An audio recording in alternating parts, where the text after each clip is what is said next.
So how did you guys get started with all this? How did you look at old hoses and say, that could be an American flag? We had some hoses sitting around the firehouse in 2018, and we decided to make an American flag out of it. We had just your average American flag hanging up in the bay, and what we found is fire departments around, when a section of hose goes bad, whether it's in a fire, at training, they're just taking it off the truck and throwing it away. So we had some hose laying around the firehouse getting ready to go in the dumpster, and we kind of looked at each other and we're like, the flag hanging in the bay looks pretty neat, but what if we can do something with this fire hose to make, kind of a piece of artwork symbolizing the flag on a bigger scale, because the one at the firehouse is much bigger.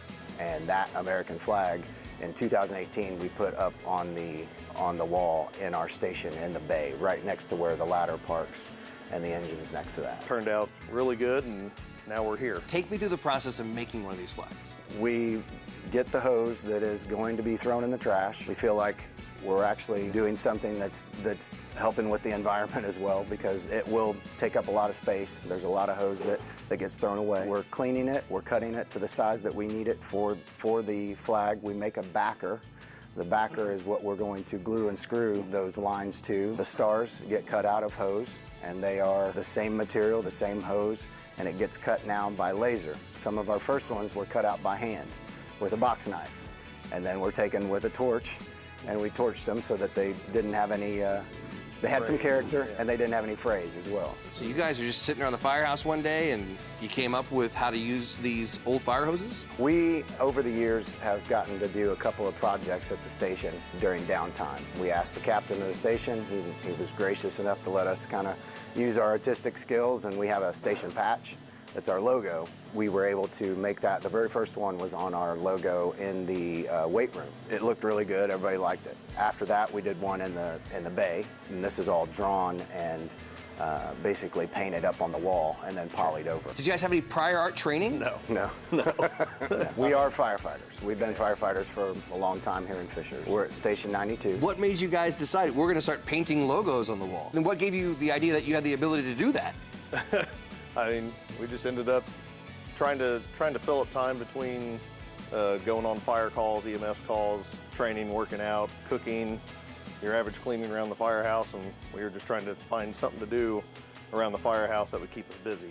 It has a little bit to do with station pride. We didn't have anything up on the walls after a renovation, and we decided that kind of needed to be done, and we liked our logo, and we started looking around to see if we could do it.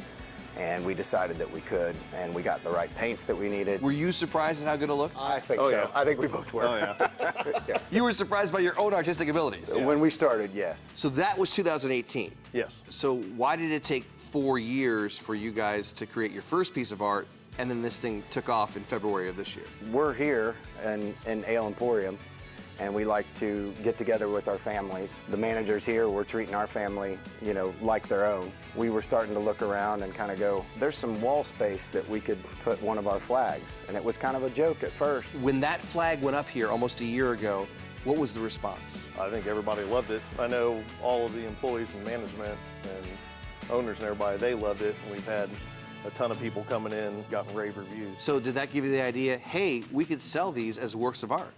Still not at that point. Not at that point, no. What gave you guys the confidence to say we could sell these as works of art? Scott and I, like to go down to Nashville, and there's a few of us that go down to Nashville, Tennessee. We get to know the right people. One of the managers at Tootsie's, one of the most famous honky-tonks in the world. We actually showed them this flag that we did here at Ale, and the manager was blown away, and her husband was actually a retired New York firefighter. And so she was like, I want to buy one of these for him for Christmas. So that was kind of our, first sale down there in Nashville in, I think, November of 21. So how much did you charge for that first flag? What was it, $600? $600. I think.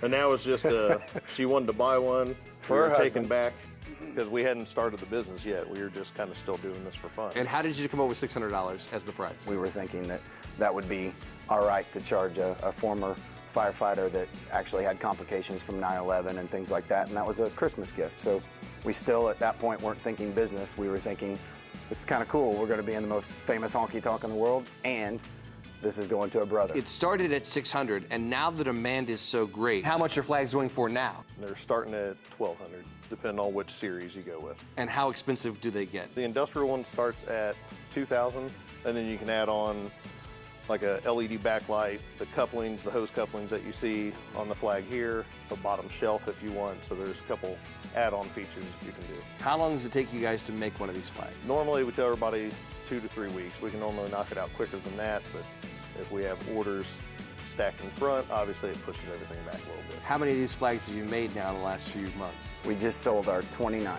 So this was number 2 in September last year, and we just sold number 29 last week. And we started the company actually in February after we started realizing that the demand was there for patriotism to display in a home or business. Does it make you proud to know that your flags sell for so much money now? I'm kind of relieved. The patriotism, I feel like, has lacked in years and and recently, and I feel like it's a neat thing to see that people are actually wanting to display it not only in a restaurant or a bar or their office, but they're actually wanting to display it in their homes for people to see at their gatherings or family gatherings or any parties they might have at their home too. So it's kind of nice. So how did you recently honor Officer Noah Chavez? Once we saw what happened, obviously the tragedy where he died in the line of duty, we knew his ties with Fishers.